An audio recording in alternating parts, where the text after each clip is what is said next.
Ben Sira, onye amamihe ndị Juu sitere na ike mmụọ nsọ, dere sị: “Nwa m, ọ bụrụ na ị na-achọ ijere Onyenwe anyị ozi, kwadebe onwe gị maka nhụjuanya.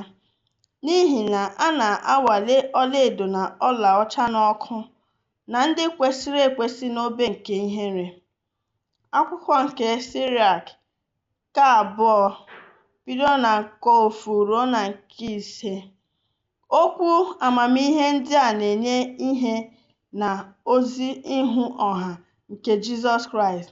O nwere ike ịtụ anya ihe ga-esi n'ụzọ ndụ ya pụta.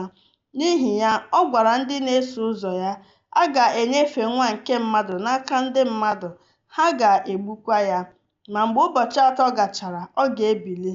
N'akwụkwọ Mak 9 ruo na 31, ọ gbakwụnyere, “Ọ bụrụ na onye ọbụla ga-abụ onye mbụ, ọ ghaghị ịbụ onye ikpeazụ nke ihe niile na ohu mmadụ niile.”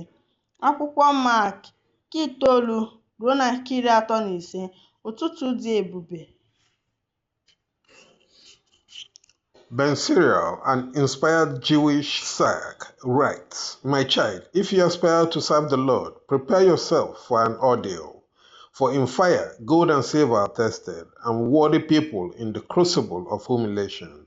Sirach, chapter 2, 1-5. These words of wisdom throw light on the public ministry of Jesus Christ. He could anticipate the consequences of his way of life, so he said to his disciples, "The Son of Man will be delivered into the hands of men, and they will kill him, and after 3 days he will rise." Mark chapter 9, 31. He further added, "If anyone would be first, he must be last of all and servant of all." Mark chapter 9, verse 35. Glorious morning.